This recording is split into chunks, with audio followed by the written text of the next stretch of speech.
Hey guys, good morning, good afternoon, good evening to every single one of you. Welcome back to the channel as always. I hope you're having a great uh, day, guys.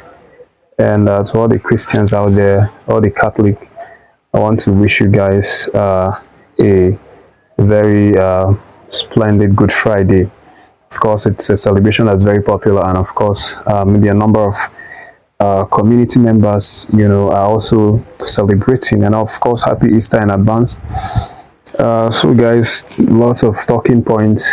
Of course, it still has to do with the fact that our Super Eagles obviously played out two friendlies, during this FIFA break.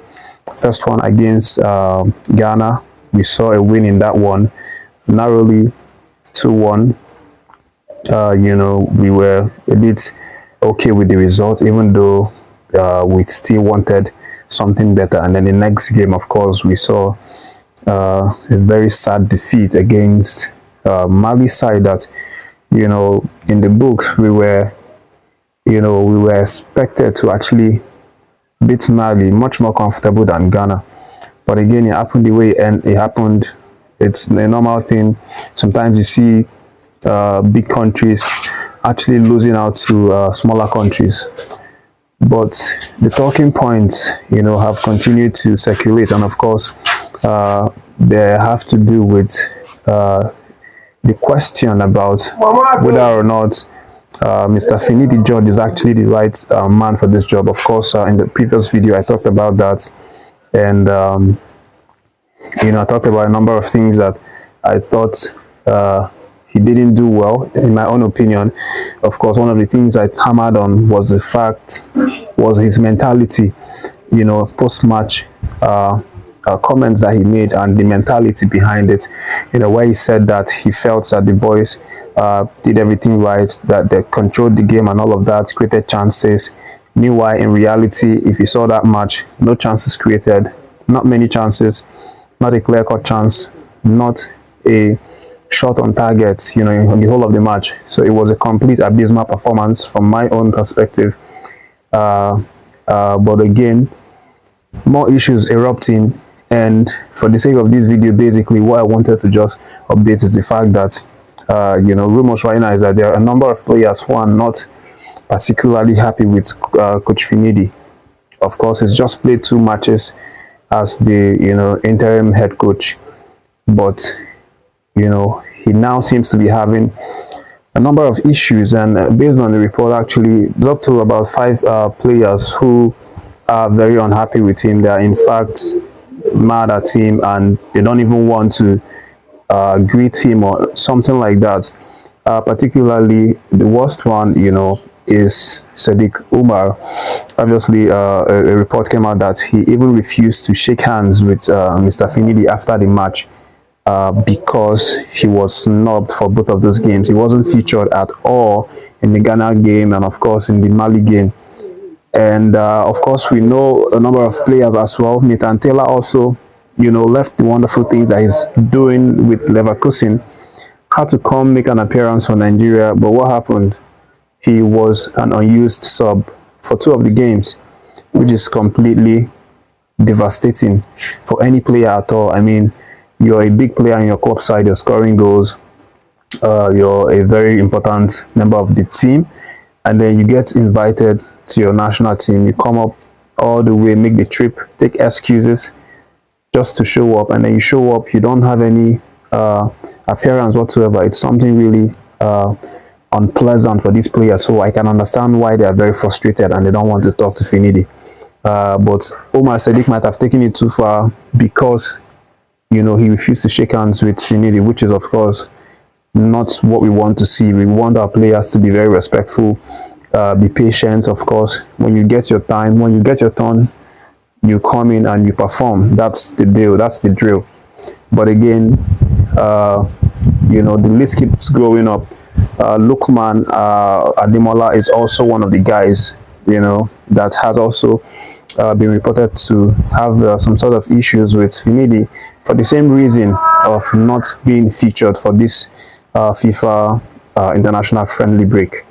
And of course, it just goes to show you what the future might actually be, with Coach Finidi as the head coach. And of course, NFF is still scrambling, as I said in the last video, trying to get the best fit for this job. And Finidi was just given these 2 games to actually test himself and see if he can handle this job. Remember, he's currently an Enyimba coach, and of course, he even said it outrightly after the game that he's not under any pressure whatsoever to land the Super Eagles job. He doesn't feel that he wants it or he needs it. He's just there doing his job based on NFF's call. And once these friendlies are done, he's just going to go back to his role as Enyimba coach and continue his job. If in the event, NFF decides that, okay, they want him to be the head coach, they call him back, it's going to come. But if they don't call him back, he says he's happy with his job at Enyimba, he's just going to go and continue. Which, of course, to me, I feel that that's not the right mentality for a Nigerian Super Eagles coach to have. First things first, if you are to be the head coach of the Nigerian Super Eagles, you're going to have to be very loyal. You have to have an undivided attention. You have to focus on one true idea, one true objective, which is obviously moving the Super Eagles to the next level. Not that you have something you're doing elsewhere and then you're just dangling between 2 jobs, and if one doesn't work out, you go back to that's not the kind of person that we need, in my opinion, of course. But I just wanted to state that out here. You guys can react in the comment section. Finidi is definitely someone that I have doubts over, especially after these 2 games. We've seen how it is.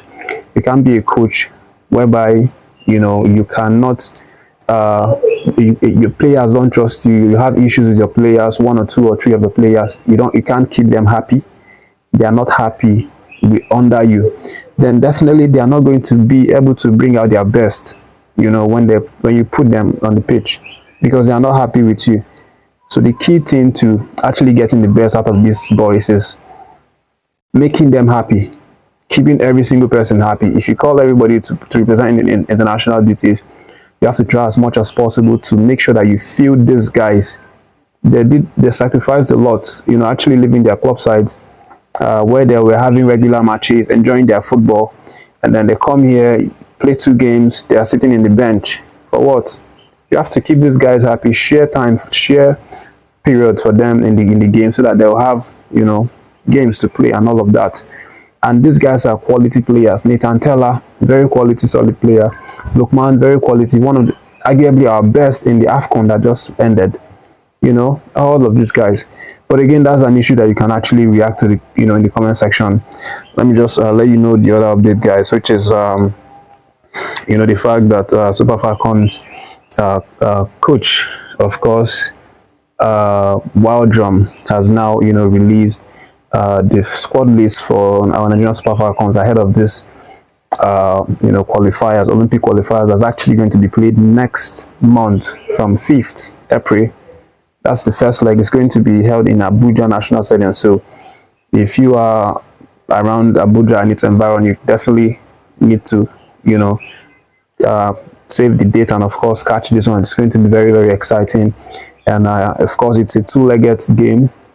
We're going to play that one first in Abuja 5th, and then the next one will be on the 9th in South Africa.